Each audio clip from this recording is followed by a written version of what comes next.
In 1997, Core Design released the eagerly awaited Tomb Raider 2. The game follows the adventures of world-renowned archaeologist Lara Croft. The previous year, Tomb Raider 1 had been released and received great financial and critical success. The game begins in ancient China where Chinese warriors and Tibetan monks are at war. The Chinese emperor had a magical dagger that possessed the power to turn its owner into a dragon if they plunged it into their hearts. The Chinese warriors and the Dragon Emperor are slaughtering the monks, and it seems like the battle is lost until one monk removes the dagger and kills the dragon. After this, the monks lock the dagger away so no one could use it again. We fast forward to 1997, and Lara is searching for this dagger. She ventures to various places for key items that will help her open the door to the Temple of Xian where the dagger is kept. However, Lara is not the only one who wants the dagger. A dangerous Italian gang known as the Fiamma Nera, led by a man named Marco Bartolli, will stop at nothing to obtain the dagger. Lara must explore, fight, outsmart, and race against the gang to stop their evil plans. In 2024, alongside Tomb Raiders 1 and 3, Tomb Raider 2 was remastered, allowing old school and new fans to enjoy a more enhanced and up-to-date version of the game. Today, I'm going to rank the levels of Tomb Raider 2 from least favorite to favorite. I enjoy each of the levels, but find some to be much more memorable and enjoyable. As always, I encourage anyone to leave a comment telling me which levels are your favorites. Let's begin. Before we start the ranking, please like this video as it helps out my channel a lot, and feel free to subscribe for more videos. Thank you! Number 19, Lara's Home. In Tomb Raider 2, Lara's home is much more fleshed out, allowing the player to explore and practice their skills. Her home includes an assault course, a swimming pool, and a maze. It's fun to roam around and see how lavish her lifestyle is. Did anyone else try to lock her butler in the freezer? I love Lara's home, but it doesn't really present the thrill or the danger that the other levels in the game have. For this reason alone, Lara's home is number 19. Number 18, Offshore Rig. Whilst Lara is hunting down Marco Bartolli, she is knocked out and kept in isolation on an oil rig. In the beginning of this level, Lara has no weapons and must use her smarts to find her pistols, then continue looking for Bartolli. The level has some cool features, but I feel the game developers wasted an opportunity to have Lara survive without her pistols for longer like in the other Tomb Raider games. The initial fear of having no way to defend yourself is over very quickly, and I think they could have made the level much more challenging. I like the level, but they just missed the full potential in my opinion. Number 17, Living Quarters. During the underwater section of the game, Lara explores a sunken ship, the Maria Doria, in search of an artifact known as the Seraph. The sunken ship has 4 levels, including living quarters. The aesthetics of this level are cool to see, but I feel that this level is too short and should have been combined into the previous level, or the developers should have included more content. It would have been cool to have more swimming to different sections to really sell the feel of the area and give more danger to the level. Number 16, Ice Palace. Ice Palace is the final of the Tibetan snow levels. Lara is so close to achieving the Tallion, which will open the door to the Temple of Xian, but some angry yetis and a giant bird-like guardian stand in her way. The level has some beautiful ice features, difficult jump pad puzzles, and one of the secrets pays tribute to Indiana Jones. But I feel that as with Living Quarters, this level should have been combined with another or extended as it is too short. It feels so anticlimactic to have the final snow level be so quickly finished. Number 15, 40 Fathoms. 40 Fathoms is the start of the underwater shipwreck area of the game, and it starts intense. Lara must find her way toward the shipwreck and get air before she drowns while avoiding deadly sharks. After this, Lara makes her way further into the ship. I love the beginning of this level and the time lever puzzle, but I feel the dramatics wear thin and the rest of the level starts to lose unique ideas. Also, once again, this level needs more content to make it longer. Number 14, Catacombs of the Tallion. In this level, Lara explores the catacombs beneath the monk's monastery. She must fend off snow leopards, Bartolli's henchmen, and a new enemy, the Yetis. There is just something so daunting the first time you step into the dark room and you can hear the Yetis screaming.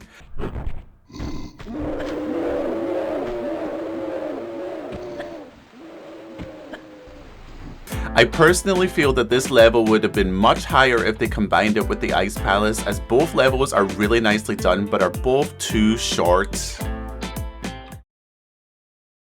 Number 13, Dragon's Lair. This is the climax of the game. It's a short level, but it's action-packed with Jade Guardians, Bartolli's elite henchmen, and lastly, Bartolli the Dragon. I still remember how shocked and wowed I was when he transforms into the dragon. The dragon fight is tough as he can set you on fire. Once Lara defeats the dragon, she must escape the lair before it explodes. I feel like the designers did a really good job with this level, and it's definitely a memorable end to the game. Number 12, Home Sweet Home. Just when the player thinks the adventure is over, we find Lara at home admiring her new acquired artifact, and then the security alarm goes off. The last of the Fiammanera have come to take the dagger and won't take no for an answer. Luckily, Lara has a trusty shotgun locked away in her closet. This level is short but a fun way to end the game. And, to top it off, Lara gives one of her most iconic lines.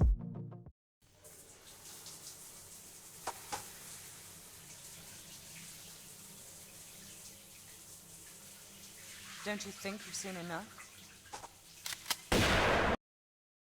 Number 11, Diving Area. Unlike Offshore Rig, Diving Area feels more fleshed out and challenging. Lara continues her search for Marco Bartolli. This level keeps the player on their toes with Toxic Acid, the longest ladder known to man, flamethrower guys, and annoying divers. At the end of the level, Lara meets a monk named Brother Chen Barkhang, who tells her about his father sinking Bartolli's father's ship, which holds an item known as the Seraph. The item is needed to open the catacombs under a monastery in Tibet that holds the key that allows you to enter the temple of Xian. Unfortunately, Bartolli kills the monk and Lara must flee and follow a submarine making its way to the shipwreck. This is a dramatic and cool ending to the level in my opinion.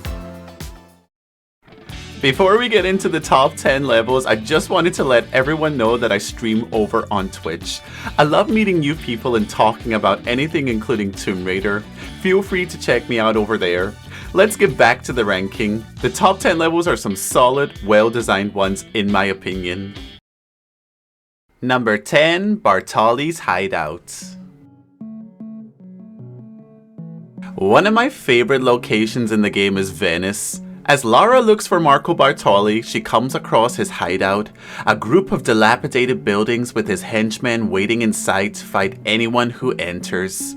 I love the look of the decor inside the buildings, as you can tell they were once very grand and well looked after.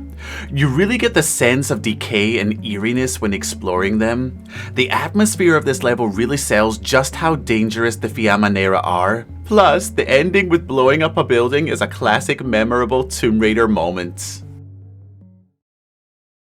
Number 9, The Great Wall. This level starts the game off with a bang. The game designers made it clear they weren't going to be holding anyone's hand this time round. This level is action-packed with boulders, moving spike walls, a zip line, and T-Rexes. I love how chaotic and constant the danger is for the player. By the end of the level, you feel like you've just done Tomb Raider on steroids.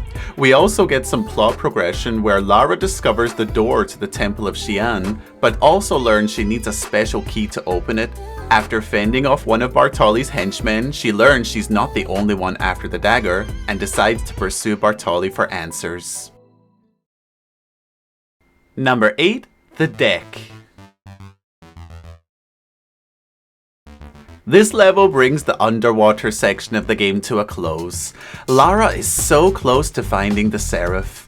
She just needs to find some keys to open some doors and fend off quite a few of Bartolli's gang. I love the icy blue tones of this level that make it feel like a haunted ghost ship. It feels very different to the previous level because it's open and spacious. Some memorable moments are the fall onto the raft, the sneaky flamethrower guys, and the shark ambush. When Lara finally gets the Seraph, it's a great feeling knowing you won't be swimming scared, constantly looking for sharks. Number 7. Venice. I will always remember that feeling I had when I first played this level. It's so different to a classic Tomb Raider level as it's in a city and not some ancient abandoned tomb. The contrast between the beauty of Venice and the danger Bartolli's men present really makes this level so cool and memorable. As Lara looks for levers and keys to open the exit door to the level, she comes across puzzles, speedboats, and exploding mines.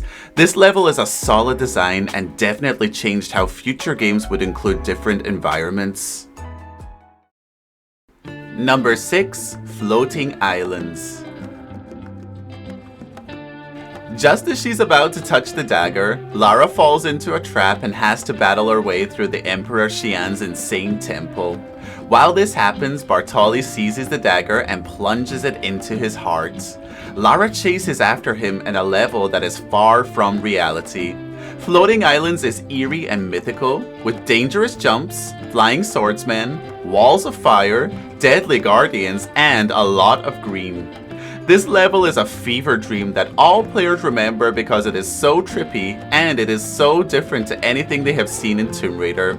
It's definitely a great way to make the final section of the game unique and special. Number 5. Wreck of the Maria Doria. This level is the most fleshed out and interesting of the 4 underwater levels for me. The game developers really came up with a great design and the ideas are much more interesting than the others in my opinion. I love how many of the rooms are turned upside down to show how damaged and warped the shipwreck is. Even though everything is in ruins, you can still see how lavish and grand the ship was before its sinking. The level also keeps the player on their toes with many henchmen, hungry sharks, and dangerous traps. This level also feels like a bigger challenge because it's much longer than the other shipwreck ones. Number 4. Tibetan Foothills. After feeling like the player has been underwater for 84 years, Lara surfaces and takes an airplane to Tibet in search of the monks' monastery. Unfortunately, the plane runs out of fuel and Lara has to make an emergency exit with a parachute, then continue her search on foot. This level is just lovely for me, as any kind of snow area in a game is always enjoyable. We also get a chance for Lara to ride in a ski-doo, which handles like a shopping cart on steroids, but it's chaotic fun. Lara must also fend off more of Bartolli's men, avoid avalanches, and fight more endangered species throughout the level. It's a nice change of scenery and I find it a fun level. Number 3. Opera House. This level finishes off the Venice section of the game. Lara makes her way to an opera house that Bartolli and his men have been using for their criminal activities. Once inside, she must navigate the building and find an airplane that Bartolli has been hiding on. I love the creativity of this level and how well thought out the design was made. There are many memorable moments, including the falling sandbags, the vent shafts with the fans that can slice you up, the grand chandelier, and the showdown with the gang boss at the end of the level. Number 2. Temple of Xian.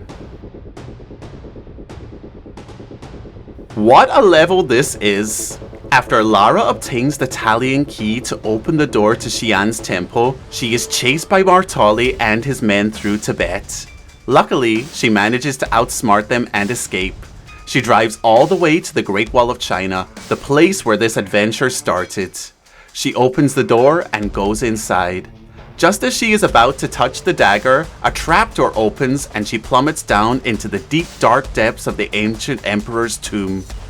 This level is one of the biggest Tomb Raider challenges for any player.